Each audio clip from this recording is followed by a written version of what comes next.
A very warm welcome and good evening to everyone who's joining us on Facebook Live. My name is Dr Mohazmi, a second medical student from the University of Malaya Medical Society, and also host for tonight's Meet the Specialist session. Tonight, I'll be speaking to Dr Mohazmi bin Mohamed, who is a family medicine specialist with an expertise in trauma medicine and an interest in pain management as well as smoking cessation. You're most welcome to like, react, and share this live video out to your friends and family to get everyone on board to listen to first-hand experiences from our very own Dr. Mohazmi bin Mohamed. To all of you, you're most welcome to participate, asking questions in the Facebook comment section throughout the live session. The questions will then be addressed during the designated Q&A session later on. Last but not least, do not forget to check out our social media pages on Instagram at MEDSOC_UM, Facebook at Medical Society, and YouTube at MEDSOC. To keep up to date with all our latest events. The live session will start shortly, so sit back, relax, and enjoy.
Welcome to Meet the Specialist, Dr Mohazmi bin Mohamed, a family medicine specialist with an expertise in trouble medicine and an interest in pain management as well as smoking cessation. I'm John Paul, a second medical student from the University of Malaya Medical Society and the host for tonight's session. Don't forget to check out social media pages on Instagram at MEDSOC_UM, Facebook at UM Medical Society, and YouTube at UM MEDSOC to keep updated with all our latest events. With the field of healthcare constantly expanding and changing, often overlooked people at the very front of the healthcare response are primary care physicians. They are the first point of contact for most, if not everyone, seeking to access the healthcare system. They're not only required to be skilled in comprehensive first contact and continuing care for people with any undiagnosed signs, symptoms, or concerns, but they are also required to carry out health promotion, disease prevention, health maintenance, counseling, patient education, diagnosis, and treatment of acute and chronic illnesses in a variety of healthcare settings. With such a diverse range of responsibilities, primary medicine is the front line to all healthcare battles being fought all over the world. Tonight, we are very happy to have here with us Dr. Mohazmi bin Mohamed, a family specialist, subspecialty of primary care medicine at the University of Malaya Medical Center.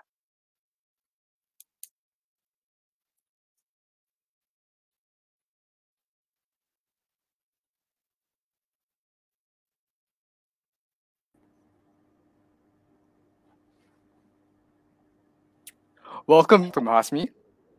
So how are you Hi. feeling today? Can you hear me? Yes, we can hear you just fine.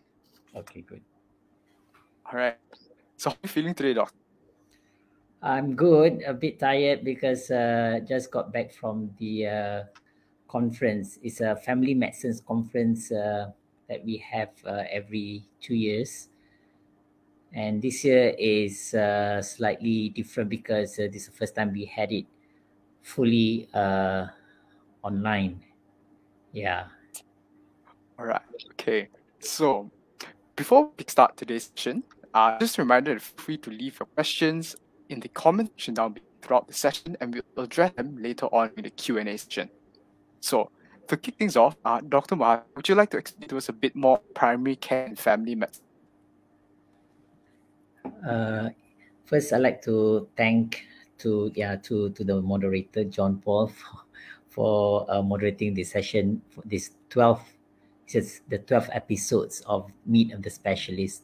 And I'd like to congratulate also Medical Society of Muslim Malaya, MEDSOC, especially the Education and Career Planning Bureau, who had organized this Meet the Specialist episodes. And I believe it's already coming to the 12 episodes, and I'm glad that you all remembered primary care medicine. And for tonight, I think those who have been following these episodes, I'm sure you'll be wanting to know what's family medicine is all about, especially those who have not done any attachment or posting to this discipline of medicine. So, I mean, it's a bit difficult to answer because family medicine really is slightly different from the other discipline of medicine.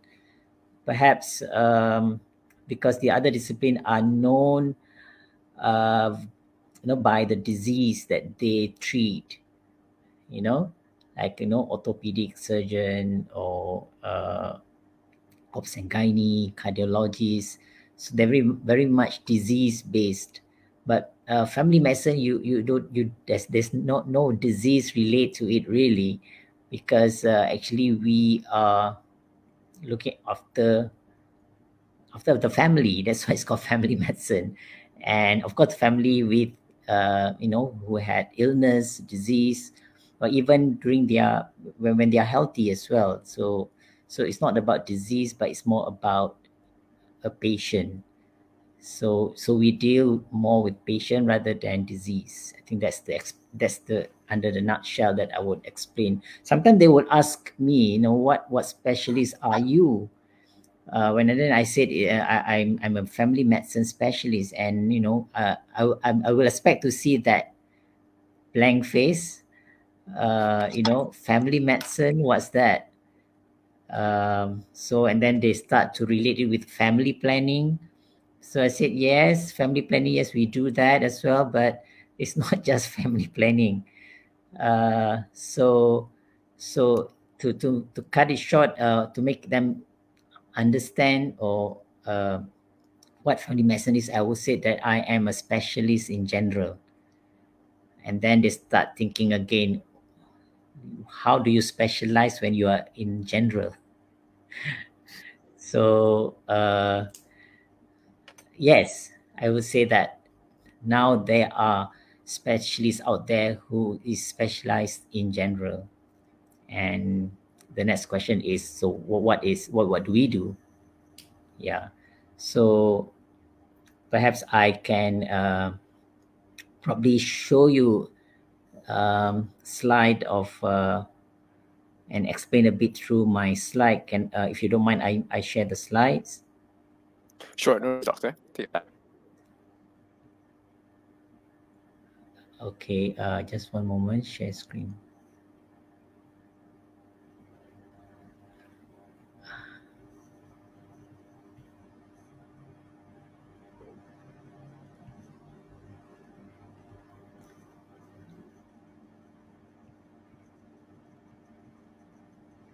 Okay. So just a bit of my background.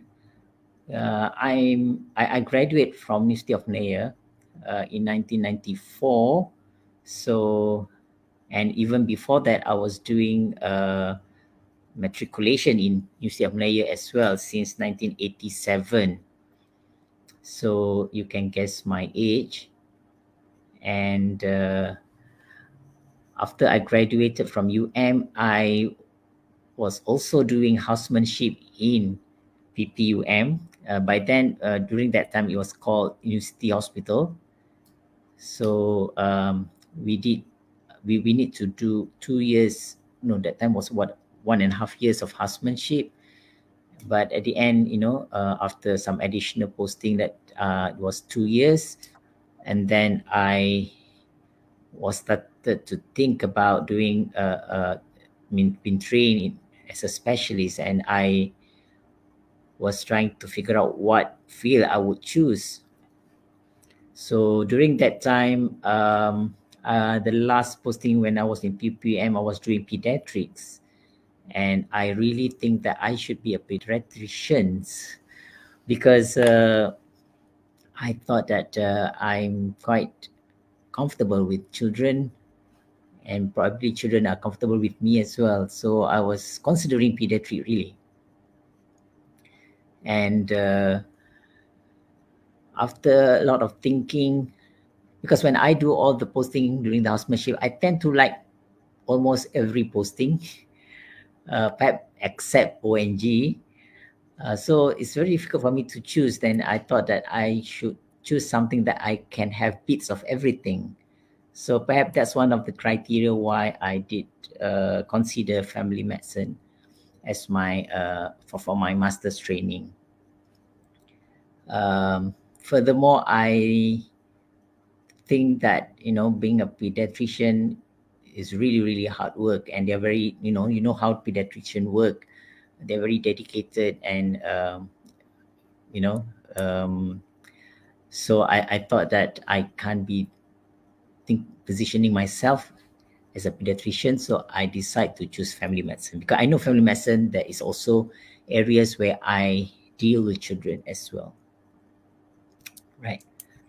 So after that, I decided to choose family medicine training. I was trained in PPUM, in UM as well, and I started to become joining the as a lecturer in the Department of Primary Care Medicine until now. So I would say that I am 100% UM product since 1987. Yeah. until now. I only got out to work in Pahang for a while before I came back for my master's training.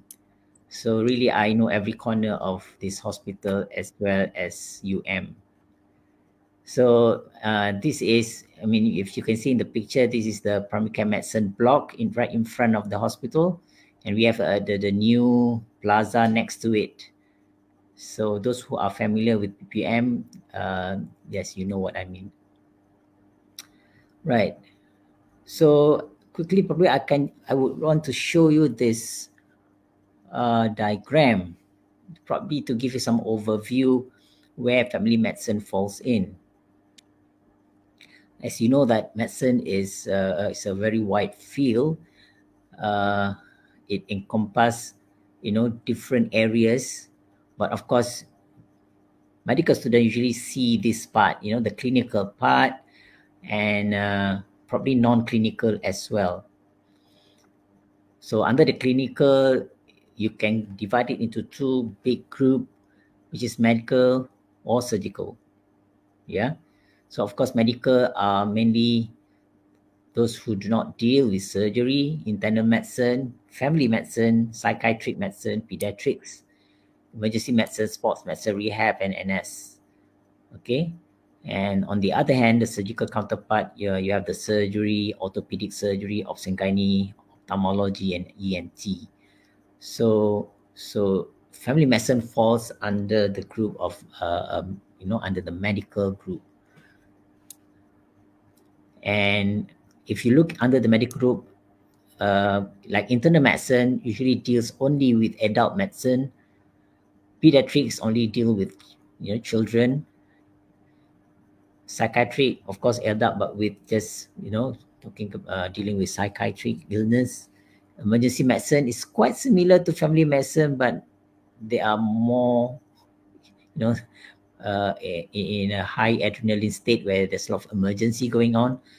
Having said that, doesn't mean that family medicine do not have emergency cases.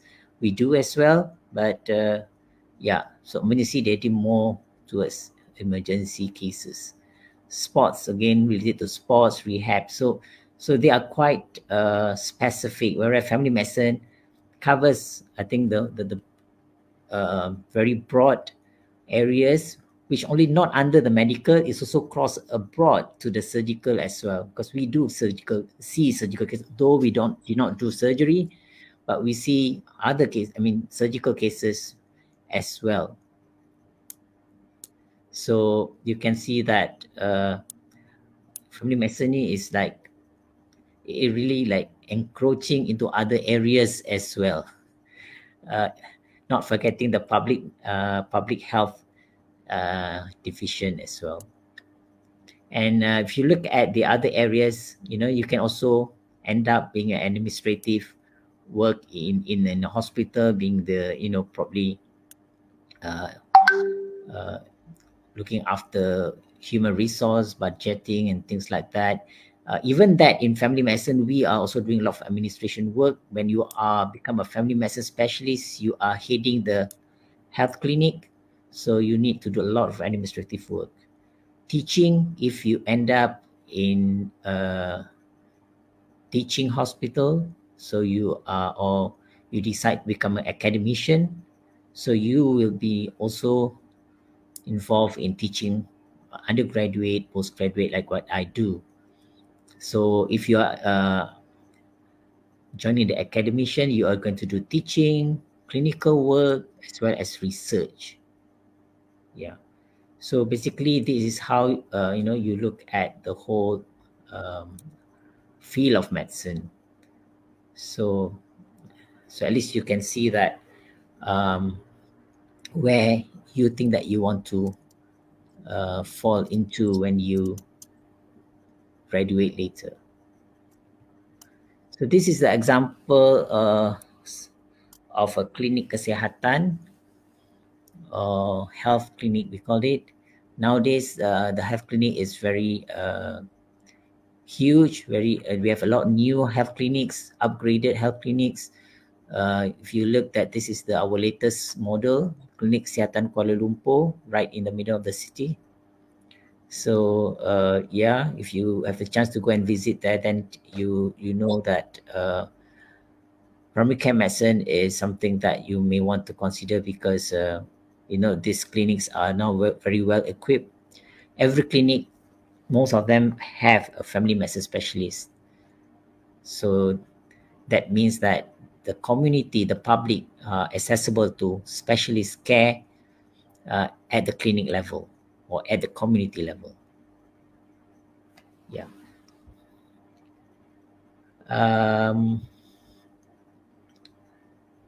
So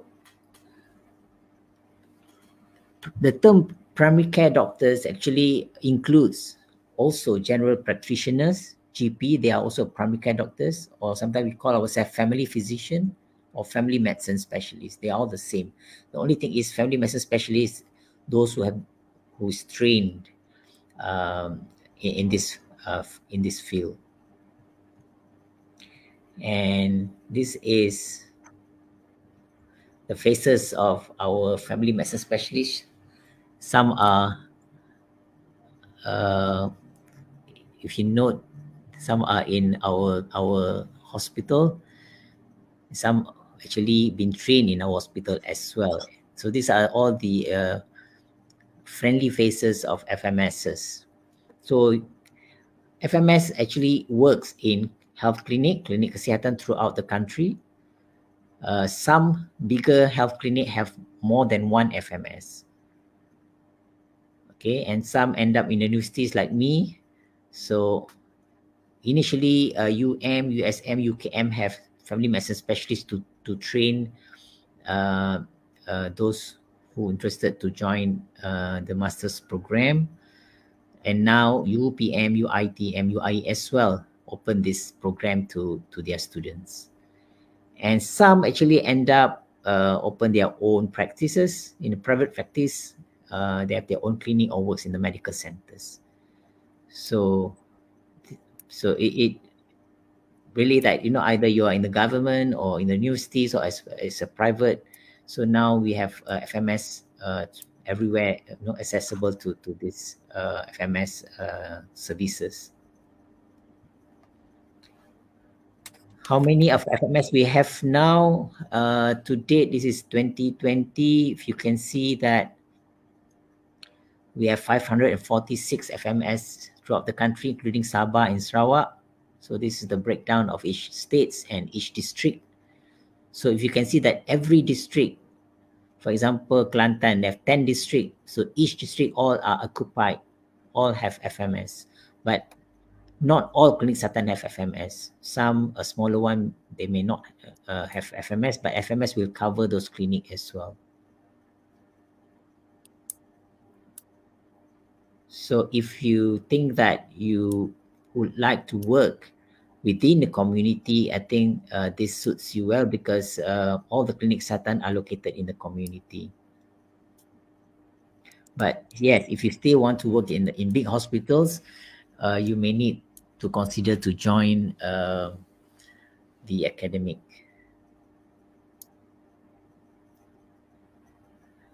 So I think I just stop here for a while if there's any question. All right. So yeah, doctor. Very interesting slides and comprehensive to gives a really good explanation on how a family medicine specialist, or a good overview of how family medicine fits into the larger healthcare scene in Malaysia. So I think one of the questions that I have regarding this family medicine specialist. So do you have any opportunities, for example, to do any research or any projects that besides doing clinical cases? Yeah, as I mentioned just now, research is one of the important aspect nowadays, not only in family medicine field, but in other medicine field as well. But you see more of research opportunity and activities if you are joining the universities. Yeah, like what we have in our department, in primary care medicine department, University of Malaya. Yes, there's a lot of research activity going on, a lot of collaboration, and even those who have graduated, our trainee who are in the health clinics, now I think a lot of them also who are interested in doing research, they can also pursue doing a lot of research because there's a lot of research material in the clinic at the primary care level. So even though you are not in the university, if you are in the health clinic, you can still involve in research activity. In fact, some of our research work do collaborate with the FMS in the health center as well. And those are our postgraduate trainees. When they are in year 4, which is the final year, they will be attached to those klinik kesihatan, and they will be also doing research and collect their data from the klinik kesihatan as well. All right, that sounds great. So, Dr. Mohazmi, would you mind sharing with us some of the research opportunities that you had, and how did you find that overall experience? Because my area of interest is mainly more towards travel medicine and also community medicine. So what I do really more towards those related to travels as well as community activities research. There's a lot of opportunities.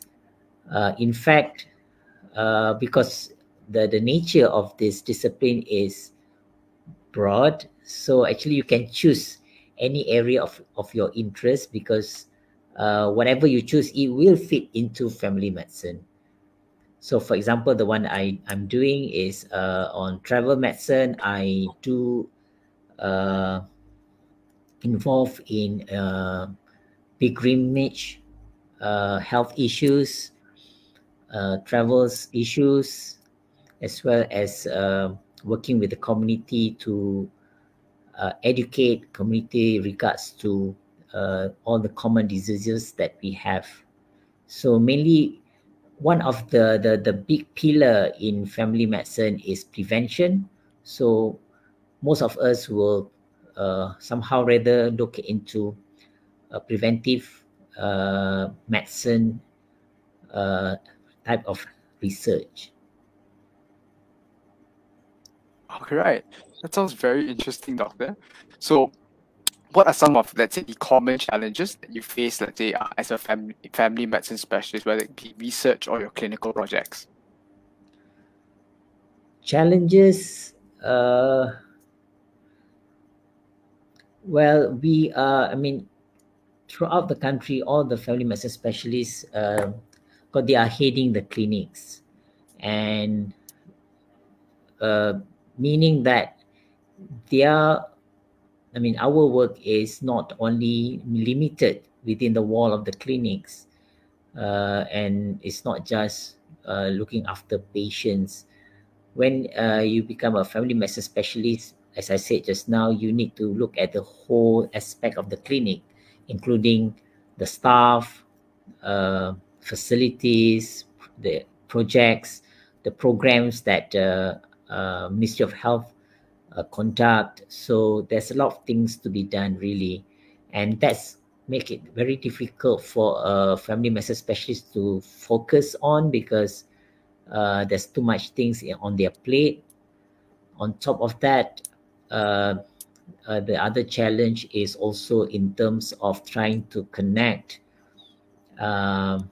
between clinics, and also between government clinics and private clinics, and between clinics kesihatan and the hospital, because the system is still not in place.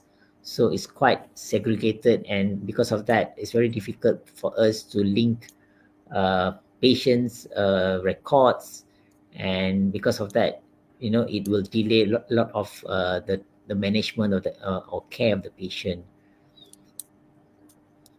Yeah. All right. That sounds like a lot to do, Doctor. So I think one of the questions they had, so much to do. What is it like in a day of the life of, let's say, a family medicine specialist? If I may show you this slide, you can see that this is the role and service that being provided by a family medicine specialist.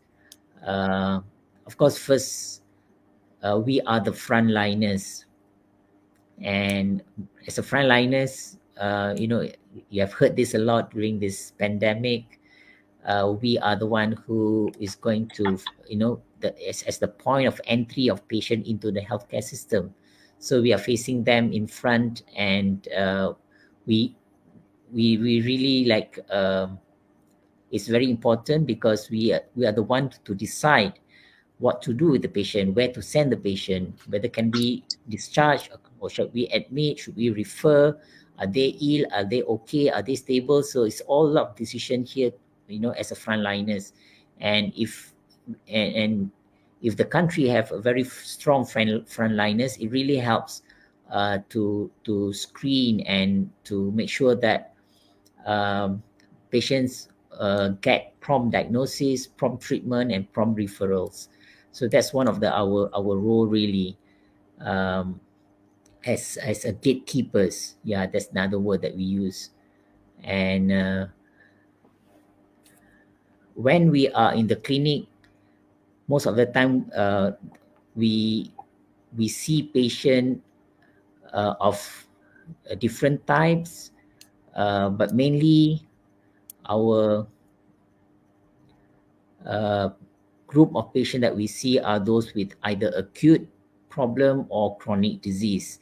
We do some see also or manage those with emergency cases if they land up in the clinic, having fits of chest pain or trauma. So that is the type of cases that we see in the clinic. But having said that, majority of our patients are stable otherwise, and normally we deal with those with patients with chronic disease a lot, diabetes, hypertension. So that is our main bulk of work that we do every day. And besides that, if you are in a health clinics, there are also other clinics that the specialists need to run. There are also we call it methadone clinic, quit smoking clinics, some other rehab for rehabilitation in the community. So there's a lot of different team looking after all these different areas in the primary care, but being coordinated by the family medicine specialist. So yeah, a lot that we do actually, different thing. Yeah. Yeah, it does. So I think now we are also starting to have this teleconsultation since this pandemic, and I think this is going to be the way forward, where we're going to do online consultation for selective cases. We already started doing this, and it seems that patient also like to have teleconsultation without having to come to the hospital or clinics. So that's another new area that we are also venturing in. Definitely. I think teleconsultations really help to reduce the logistical barriers and physical barriers when it comes to visiting hospitals. So interesting you mentioned that, Dr. Mohazmi. So as you mentioned, the recent introduction of teleconsultation is a new aspect of family medicine. So what else would you say, or how else would you say that primary care medicine or family medicine has changed over the years? I mean, during the earlier part of my training, I think people hardly hear about family medicine. In fact, they didn't know that there is such field in medicine.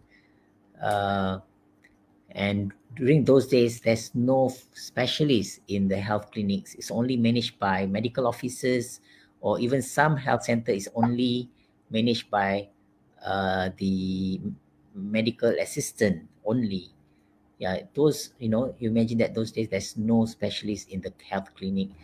So there is a big difference now when the Ministry of Health realized that how important primary care in the country. So they have put a lot of emphasis. They have pumped a lot of money to build up this primary care for the country. So now you can see that health clinics are very well equipped because there's already specialists there. You have all the imaging support, the lab support, and the medication in the pharmacy are all similar what you will have in the hospital as well. So in terms of facilities, these have changed tremendously over the years. And moving forward now, as I mentioned about going digital, so this, I think primary care is also going to lead this.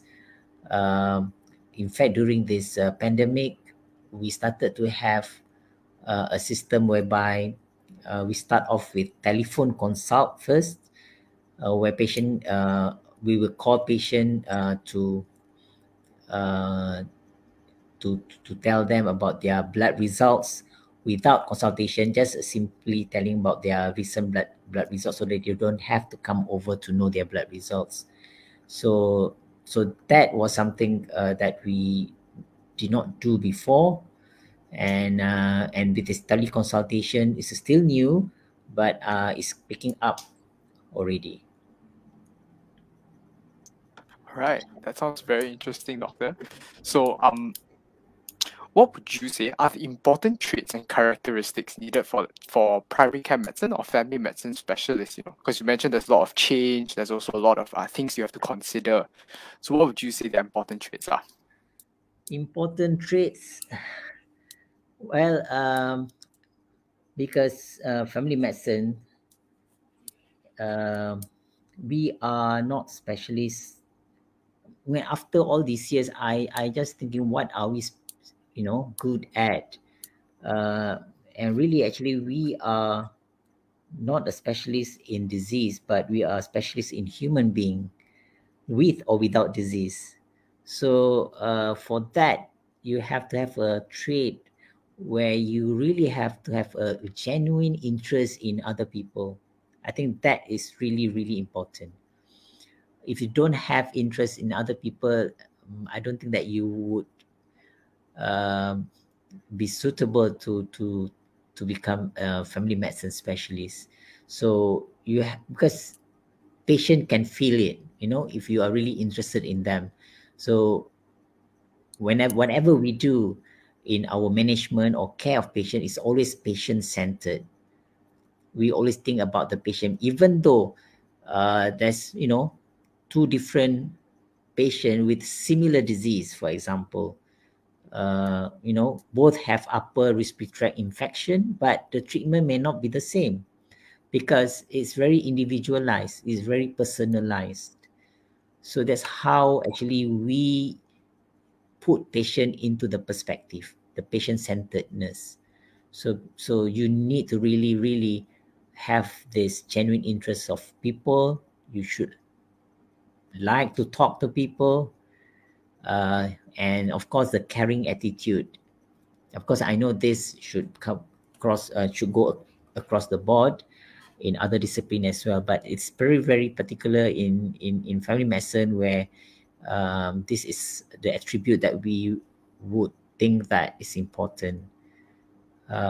Beside that, of course, a good communication skill as well, because we work in a very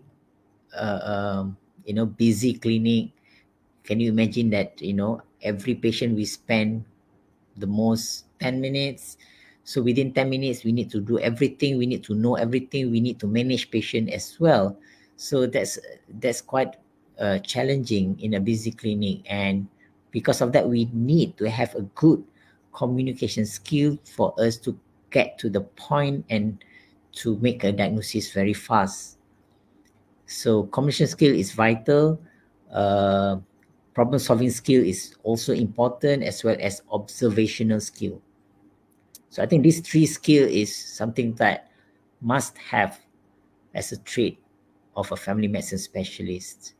Because with a good observation skill, as the patient step into the clinic, when they open the door, the moment you see the patient, you already make about 20 observation already. So Definitely agree. yeah, you already like scan them. So that's a very fast process, and from that, there's a lot of information that you can gather already. You see, so this is important. Yeah. Definitely agree with you, Doctor. I think these are very important characteristics that center around patient care. So I think building more on patients, so would Doctor like to share with some of your more interesting cases that you had throughout your years as a family medicine specialist? Interesting cases. To me, all cases are interesting because we don't look at the case, but we look at the person. So when you look at the person, every person is unique and interesting, I would say, because that's how I learned throughout being a family medicine specialist. Because as more patient I see, I understand, about human being, about different needs, about different background, different expectation, and that makes it interesting.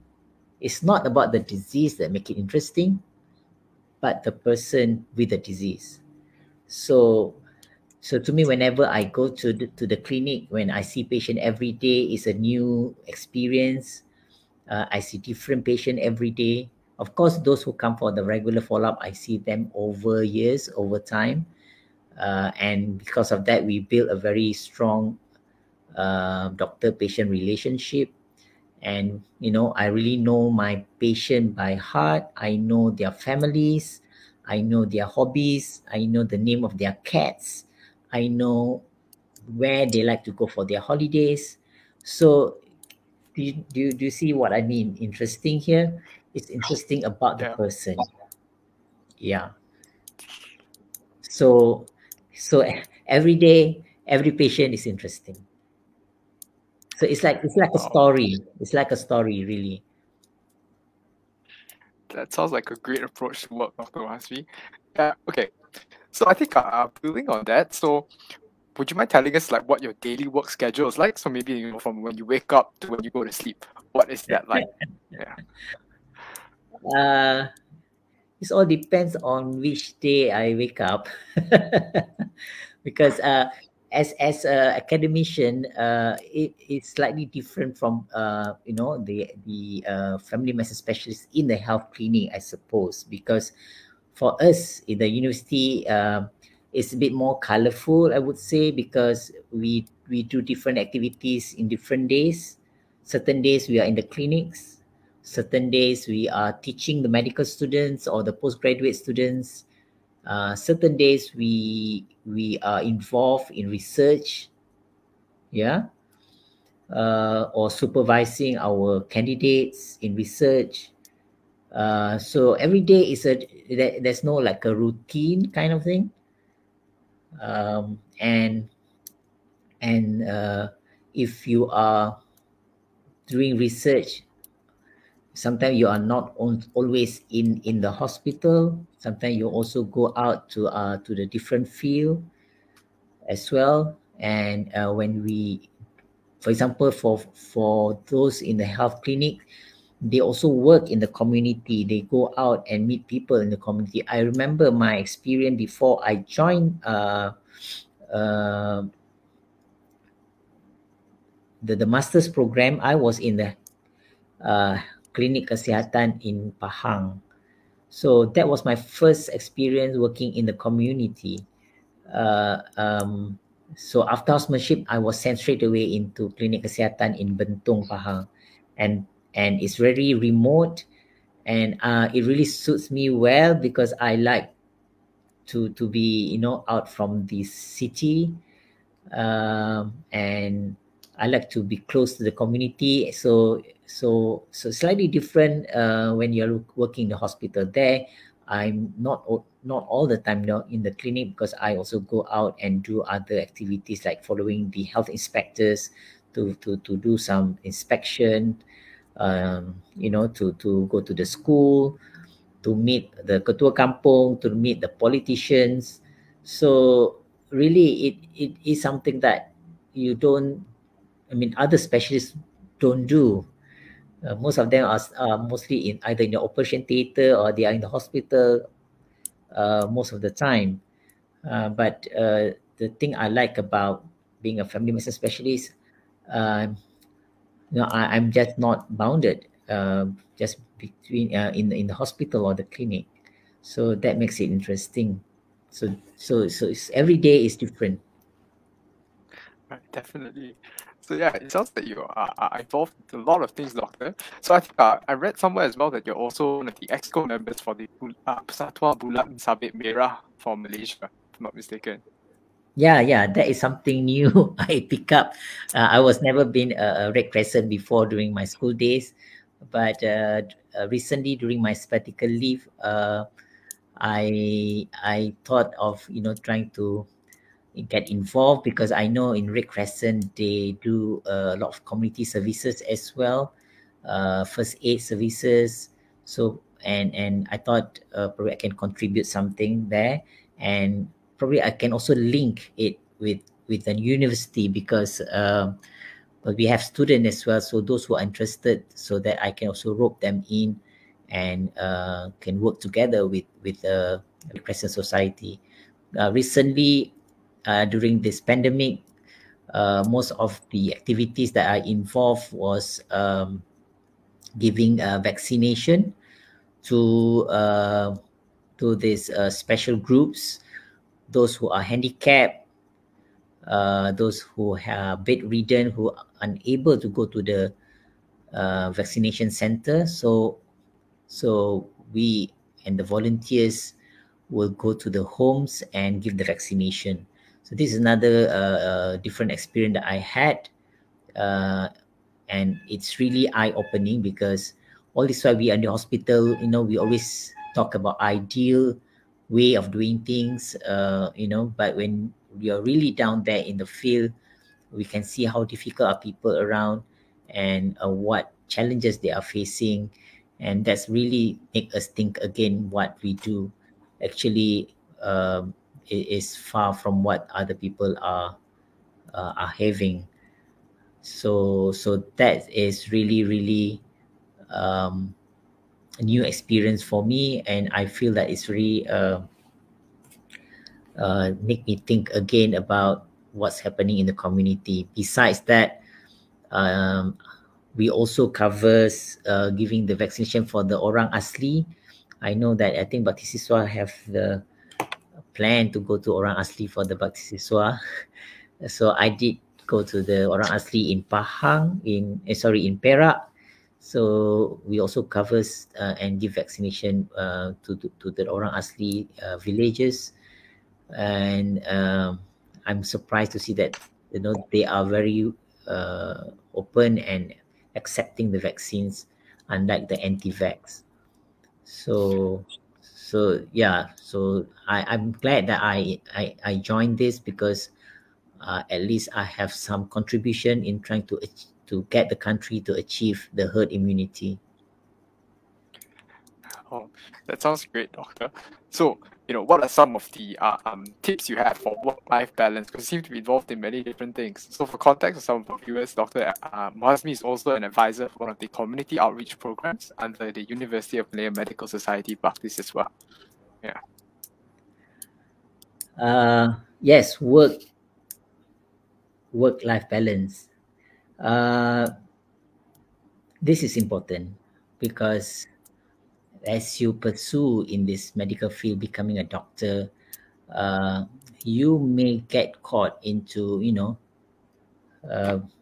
into this deep world of medicine, where sometimes you are detached from the rest of the world. You are just within your world of medicine. But some people are okay with that. But for me, I think to have to strike the balance is important, because I'm sure each and every one of you have your own interests or things that you wanted to do or achieve in life. Of course, you can achieve this through medicine, but since medicine's is a wide field, so I think what you need to do is to choose the one that you like to do, so that as you go and pursue along this line of medicine, it really fits you, and you enjoy doing it, and at the same time, you would find time to do your other things as well, because medicine is not everything. So for me, that's why I decided to choose family medicine as to become specialist in this area, because I think the life of family medicine in family medicine is rather balanced, because as I said, the nature of this field of family medicine is broad, is comprehensive. We see different patient, different age group, different disease, so it's so colorful that it's not monotonous. So, and at the same time, we do not have to stay back to do ward rounds, to be in the operation theater, on calls. So that's another thing that also a point that makes me think that for me to achieve the work-life balance, I think family medicine have it all. So it's only office hours, and after that I have my time to do my other things that I like to do. For example, traveling. All right. That sounds great, Doctor. So I think earlier Doctor was telling us a bit about your journey from a medical student and how you sort of became you became a family medicine specialist. So are there any qualifications / programs that are needed to specialize in family medicine, should you choose to? Sorry again. Program means? So do you need to sit for what exams do you need to sit for before you become a family medicine specialist? Oh yeah, because you need to enroll yourself into the master's program, which is a 4 years program. Yeah. So of course, during the master's training, you have exams that you need to go through in year 1, in year 3, and also in year 4. There's 3 parts of exam: part 1, part 2, part 3. Part 1 is in year 1, end of year 1. Part 2 is end of year 3, and part 3 is end of year 4. So these exams are in 3 different parts. Of course, it covers different areas as well. We have theory exam, OSCE exam, clinical long case. Of course, in part 3, they have also Viva as well as theses. So yeah, you have to go through 3 parts of exam during the master's training. There is also another platform for you to consider. That is another exam that is conducted by the Academy of Family Academy of Family Medicine of Malaysia, AFPM. So they also offer training and also qualification of FRACGP. So and that can be obtained while you are working as well. So you can take this course and training during the weekends, and also you have to sit for exams as well. All right. So, Doctor, so thank you for telling us so much about the exams and the qualifications you need to become a primary care medicine or family medicine specialist. So, what would you say, right, throughout your journey have been some of the highlights in your career as a specialist? Not really. I don't remember any highlights, I would say. I'm just happy of doing of looking after my patient. Perhaps, yeah, I think the satisfaction is really seeing the patient. yeah, of course, different patient, as I said, have different character, and it really makes me. I mean, I learn a lot from my patient, and yeah, you know, you can have a very difficult patient. I have a few patients who always make my heart sink when they come, but still I would continue and see and treat them, and this is something that I treasure, because I think that they we grow together, because I grow together with my patient from from they are single until they got married, they got children, until you go through into their life together. So that is something I think I would not get in other discipline, and that is something that I really treasure. I see.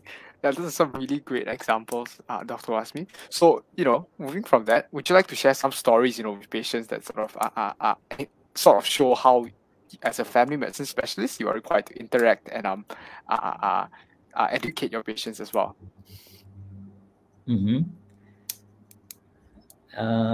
Example for what do you So, mean? so any stories you might have, or any stories of patients that you remember very fondly? You want to hear stories? uh, well, I would say, because as I said, I really miss some of my patients who have passed away, because you know them, you see them every now and then, and until at one point they just go.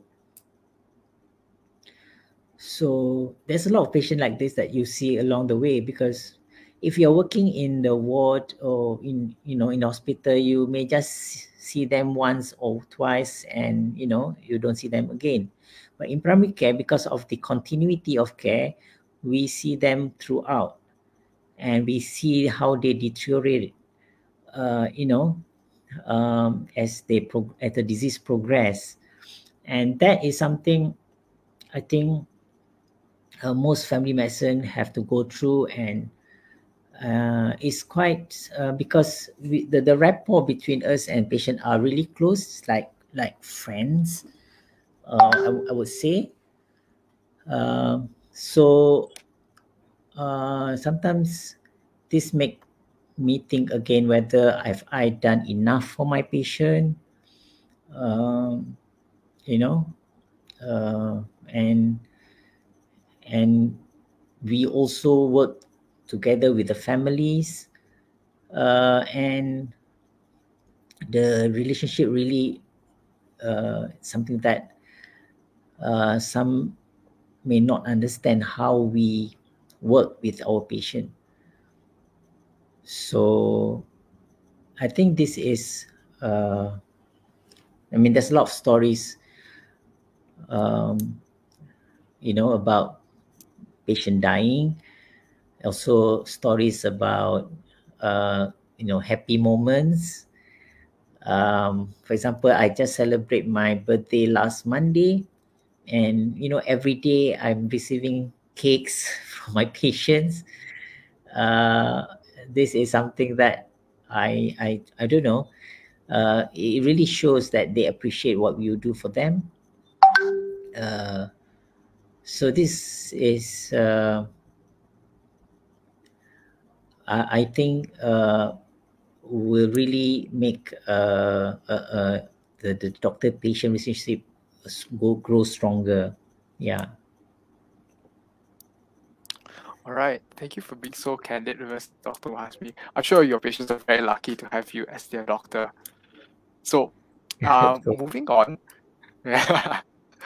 Yeah. So, would you have any advice for students who want to specialize in family medicine? Yeah. hmm. So yes, I really hope that some of our students will consider taking family medicine as their master's training. Of course, sometimes I can see some of you when you come to the to our department for your posting. Some have shown some interest and have demonstrate um, and tell us about your interest in picking up family medicine. So those we would really encourage, but don't close your, yeah, keep it open, keep your decision open, because you never know. Sometimes the posting that you hate most could be the one that you would end up doing. Yeah, so I would say that please just have an open mind. Don't decide too early. Go and do your housemanship, because as you go because when you're a student and when you're working, it's a uh, two different world. And when you're doing housemanship, you're going to do another rotation of those, medicine, surgery, ONG, and probably by then you have a better feeling of what actually you really want to do. So just keep it open, and if you have interest, probably you can meet uh, meet us, the lecturers, probably, and we can give you some guide and how to go about it. Yeah. If you cannot yeah, if you cannot decide what, because if you think that you like everything, then yes, do family medicine. It's everything. All right, that's great advice, doctor. So, talking about your how you made the decision to specialize. So, you're sort of talking about how you first thought you were interested in peds, and then you moved into family medicine. So, were there any doubts that you had during that time period, or were you very sure that you wanted to go into it? Yeah, there's a lot of doubts actually, because at that time, I think the most strong influence is my lecturers. You know that some lecturers really that you admire, and of course it's like your role model. So you really look up at them, and when you see them, oh, I want to be like Prof. JC De Bruin in Peds. So I would like to be like Prof. Sarah in orthopedic. Whenever I do other person, I really look up at this as my role model, and that makes me really in doubt whether which one really actually I want to do. Uh, Sometimes even the lecturer sometimes also brainwash and try to mold you to do, you know, uh, certain discipline. But you have to look back at what your strength really are, because I think that my strength is more towards communication, talking to people, building rapport, good relationship. I think that is something that I'm good at. So I think that's why I decided to take up family medicine. And I'm not the one who is good at facing a panic condition, like in emergency. I really can't be in that position. Though I was also thinking of doing surgery, because I'm quite uh, artistic, I would say. But again, I cannot imagine myself standing, for hours and hours in the OT.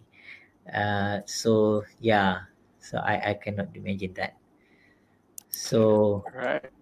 yeah, so that's how I decided. Okay, interesting that you mentioned artistic, doctor. So, I think some people may not know, but you've got a very interesting hobby of photography as well, where you take a lot of photos. So, how does it relate back to your career as a specialist, or how has it helped you throughout your career?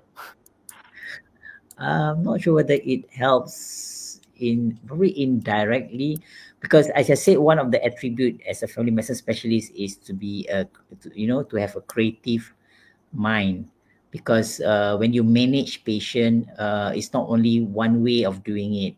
So you need to think of other ways. If this doesn't work, so you have to think what other options available. Can we do it this way? Can we try this way? So you need to be very creative in trying to manage patient as well. As my background, I I think I inherit those artistic skill from my mom, I suppose, because my mom is very artistic. So that's why I think I'm also tend to like arts. Not only photography. Photography is only of recent. But I know from my school days, I'm already inclined into arts, drawing, musics. So I think the photograph is also, in a way similar, because when you take photos, you are actually painting it in your mind first before you take the photo. So that is something different compared to just taking the photo. Yeah, so that's how and now of course with the smartphone, uh, you can uh, continue, you can enhance your photography skills. Yeah, so and now actually, if I don't know whether you all have been involved before in photo voice. That is something that we are also doing this for research in the department, where we allow students to take photos of a certain theme, and then make them to write some caption. What do they think about the photos? So we call it photo voice. There's a voice coming out from the photo, and this is kind of like qualitative research, and see how people think and how people look at things differently. Yeah. Right, it's very interesting, Doctor. So, just a reminder to all our viewers, you can feel free to add questions anytime in the comment section down below, and we will address them in this Q&A session right now. So, while waiting for the questions, Doctor, would you like to go through the slides you have prepared? I think I've mentioned most of it. All right. Okay. Yeah. No worries. No Yeah. worries. Is any questions? Okay. So I think I have one question for you, Doctor. So earlier on you mentioned a bit about how you have a lot of lecturers, you look up to a lot of different doctors. So who would you say are the people that inspired you to become a family medicine specialist or the doctor that you are today? Frankly speaking, when I was medical students, family meds or the primary care medicine posting did not really come to me. I can't remember actually I'm doing this family medicine posting. Really, it's really vague in my mind, because I don't know whether it's too short during that time or it wasn't significant. So yeah, I didn't got any role model of family medicine, especially during that time. So I really look up at my lecturer who are in other discipline.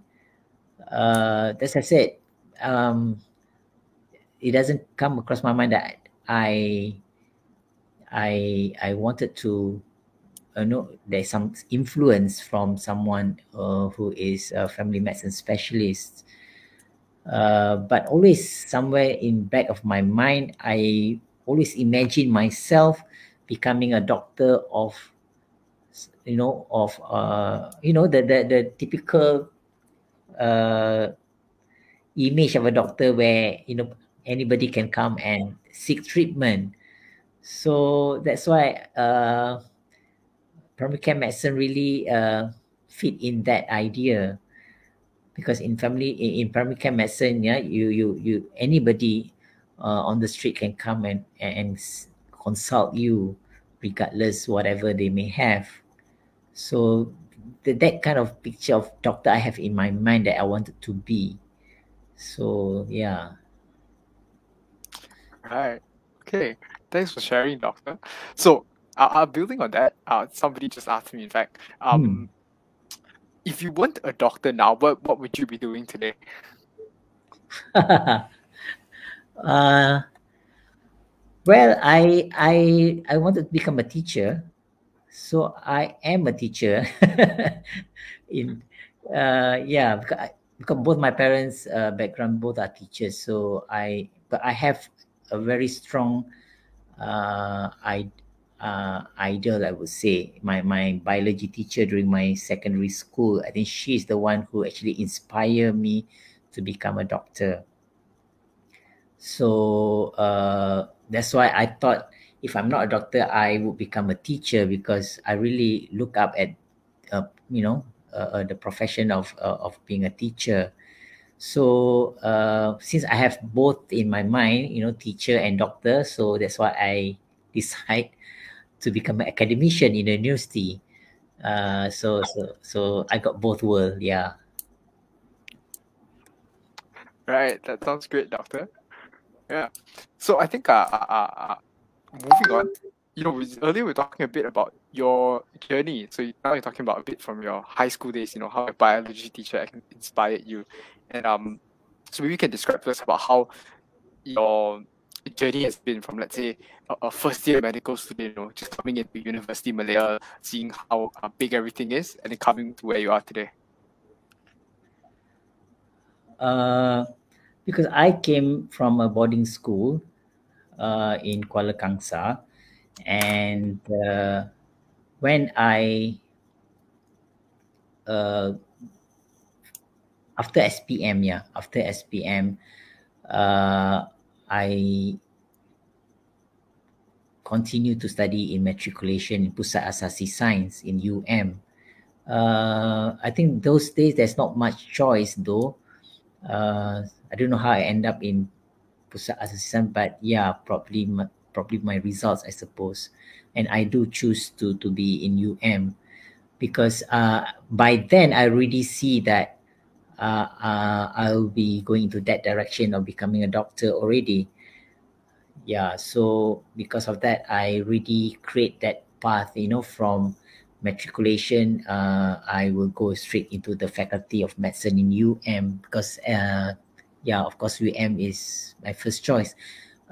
In fact, I was also thinking of doing it abroad.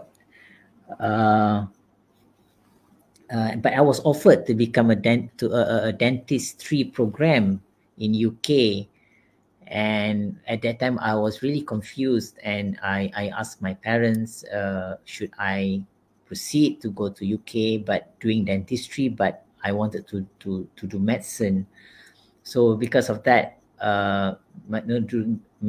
because of the strong uh, drive of wanted to become a doctor, so I forgo the offer of going overseas. So I just uh, decide to continue it, to study in UM.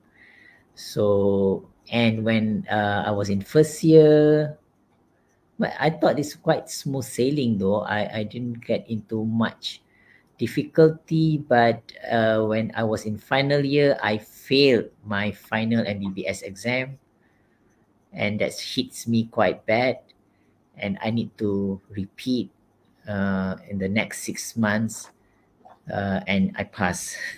So yeah, that's a bit of some a hurdle that I managed to get through, but I didn't regret because I know by it's just matter of time I will become a doctor, and I cannot imagine myself working in PPUM because this is something that uh, I don't know, because I was a patient in PPUM before when I was in my early childhood days, because I'm an asthmatic patient, and we stayed in PJ, just not far from the hospital.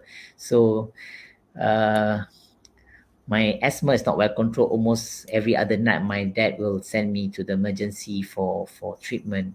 So PPM is really nostalgic to me because I was patient in PPUM even during my childhood day.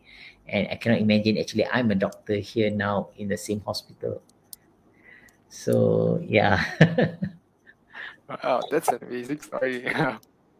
So, I think you spent, as you mentioned, you spent a lot of your life in at UM. So I'm sure when you were studying, there were some of the lecturers that now end up being, let's say, colleagues with you, or let's say, fellow doctors as well. So, what is the experience like?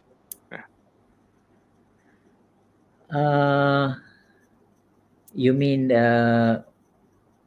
my lecturer or? Yes. So your lecturers that now become your colleagues after you graduated and started working back in UM. Yeah, I think that's some when you now actually working together, now you understand more, why some of these doctors really, very dedicated and put their, time and effort to teach. And now you are also part of the team, and you can see the role as of a teacher in the university, on top of your clinical burden and duties. This is something that I think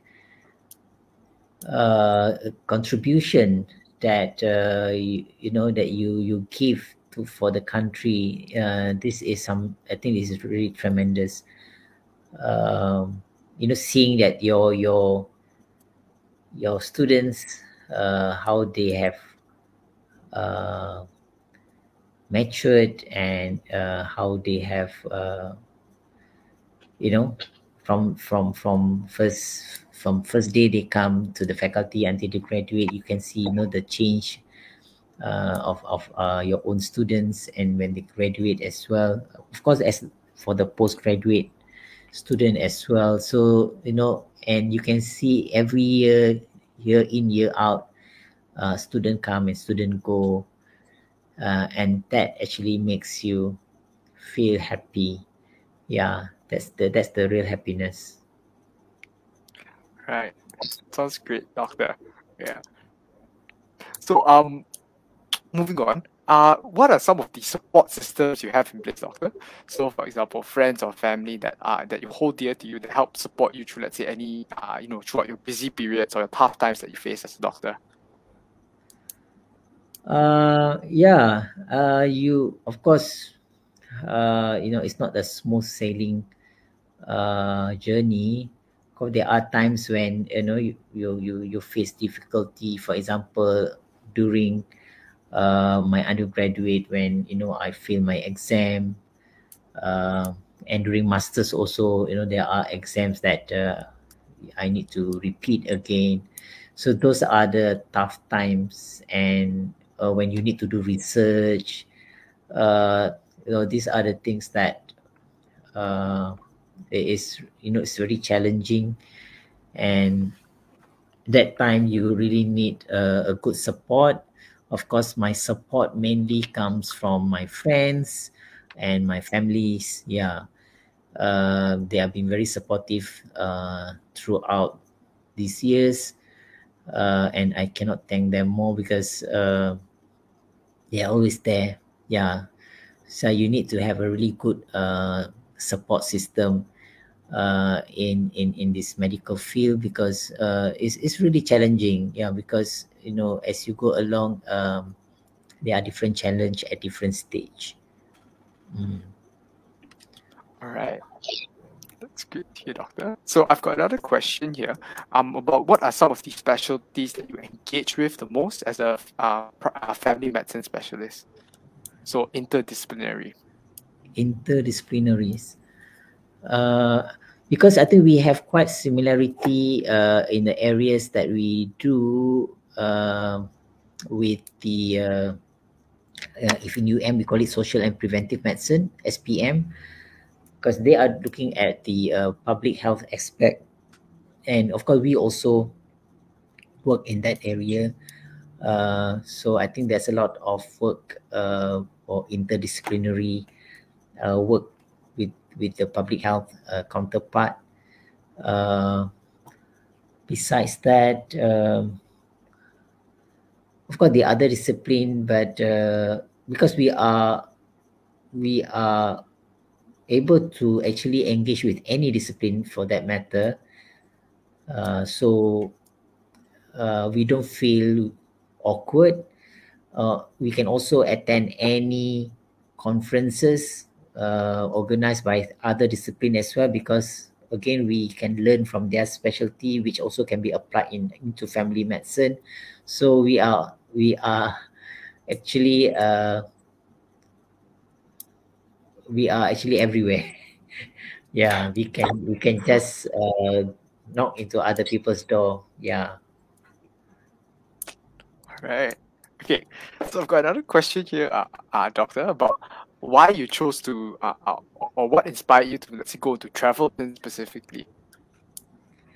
Sorry again, What inspired you to, let's say, go into travel medicine specifically? I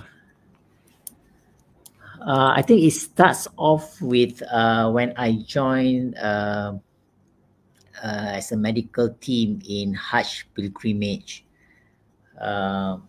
because I got the opportunity to join the medical team for Hajj in year 2004 and also 2006. So from there, because I really I really liked work on on in the field, rather than in the clinic. So I find that it's interesting because I got to help people during that time, during pilgrimage, during Hajj, and I see that there is a lot of areas that need to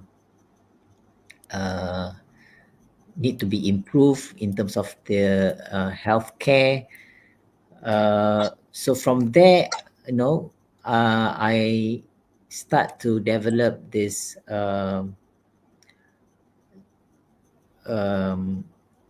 interest in traveling.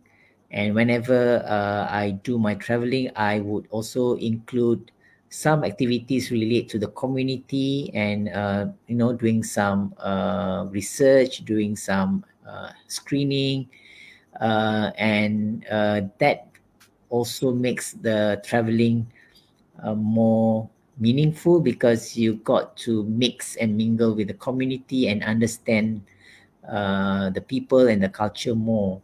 So it does go hand in hand, with the traveling, as well as doing some community work while traveling. Yeah. All right. That sounds really great, Doctor. So what are some of the places that you've been to conduct these activities? Oh, yeah, I should have shared some photos, yeah, because there's a lot of places that I've been to. I think I think almost 50 countries or more. I can't remember. The one that I've been to with my colleague, Dr. Hyrene, and with Dr. Norita. I don't know whether you remember them, or those who have done the posting. I'm sure you know some of our lecturers. So we had gone to do some community work in Fiji Island, in Papua New Guinea, some of those rare areas or exotic areas. I also have done some work with the community in Warebo, which is in Flores, Indonesia. Usually most of my travel are of those, not the usual travel, not the usual tourist spots. Yeah. I also been to the South America, to Peru, Bolivia, Chile, China, Cambodia. Recently, we had some program with in Cambodia as well. Some was with my own group, some with students. Where else? Yeah. Ah, Yeah. oh, that's an impressive list of countries that you've been to, Doctor. So, let's talk about one of your more recent ones. I think, so if I'm not mistaken, you went for the Orang Asli vaccination program, a couple of weeks ago. So, you'd like to share with us Yeah. what the experience was like? So the one that we went was in the district of Batang Padang, which is a central part of Perak, and that covers a few areas along Kampar, Tapah, and Bido. Anyone from Perak, I'm sure you know these places. And for the Tapah, is the Orang Asli village along the road from Tapah to the Cameron Highlands. And I've not been through that road for many years already because nowadays we use the other route, the easier route. But from Tapah to Cameron Highland is more winded road, and I didn't realize actually along the road, the whole stretch of road is filled with Orang Asli villages, which we don't see from the road. Actually, they are deeper inside. So me and my team with the Red Crescent, we divided ourselves into a few groups. I think we have 3 teams to cover different areas. So the one that I went was the one along the road towards Cameron Highland, and the other one is somewhere in Bido. And this Orang Asli that we went to are the Orang Semai tribes. They are very friendly, I would say, very uh, uh, yeah, very friendly. They follow instruction, very helpful as well. They, if I can share some pictures, one Sure, moment. sure. I No think worries. I should have some pictures here.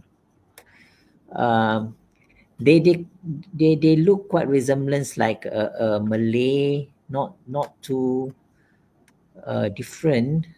Uh, where do I look for the photos? No, I think it should be in the WhatsApp. No worries, Oh, Doctor. So, in the meantime, I for can't, all our viewers, right? Oh, sorry, uh, Doctor. no, I can find it. It's okay. No worries, Yeah. no worries. So the one that I went was quite deep inside, so we need to hike up to the village from the main road. So it's about like 1 hour plus of almost 2 hours hike, crossing the rivers and all. And then when we arrived, then the community already waited for us. Most of them are very receptive because there are a lot of positive cases already in the community. In fact, there are also death as well, and their kampung all are under PKPD or the EMCO. So they now realize that the pandemic is also affecting their community, and they are very receptive to the vaccine. So we don't have to do much work to persuade them. But what we did was we had to give some briefing and education before the vaccination so that they know what it's all about, because or else they will just run away. So once they understand, because they can understand, and they also speak bahasa, so that makes quite easy for them to understand what we are trying to do. And the vaccine that we gave for the Orang Asli was Cancino vaccine, which Mhm. only need only 1 dose. So that help it is convenient, so that we don't have to come back and to see them for the second dose. And all you can't find them anymore. So so it's very convenient that we had the Cancino vaccine. And so far, we didn't observe any problem or any side effect with this community. Um, yeah. So so that was the experience with the Orang Asli recently. That's great to hear, Doctor. So, why don't you share with our viewers some of the unique challenges that these Orang Asli face in terms of accessibility to healthcare In, that you may have like discovered? Yeah, in fact, there is talking about klinik kesihatan. The good thing about our Ministry of Health, we have klinik kesihatan even at very remote area. For example, for this orang asli, they do have klinik kesihatan Batu 17, which is quite accessible to their kampung. Of course, they have to walk, those bit far inside, they have to walk a bit out to get to the clinic. But I think, yeah, there still can be a challenge, but I mean, but they still can get to the clinic, because I see that they do have motorbike to get to move around. So I don't see any problem for them to get access to healthcare. For example, the other one that last time I went in Pahang, very far remote. There is no road to this kampung. They call it Kampung Bantal in Ulu Tembeling, Kampung Mat Daling. There's no way you can get there besides to take the boat in. And I was surprised. I did bring the medical student last time for Bhakti Siswa there. That was many years ago. And there is clinic Satan right inside the jungle. Can you imagine? Yeah. So for, I think our healthcare system is very good with this healthcare system, health clinics situated in every district, in every village. So even the orang asli, I think they are lucky that they can still get access to healthcare. All right. That sounds great, Doctor. So I think our time is coming to a close. So before we end, would you like to share or give any final advice for anybody who wants to get into primary care medicine or family medicine? Final advice is family medicine is really rewarding.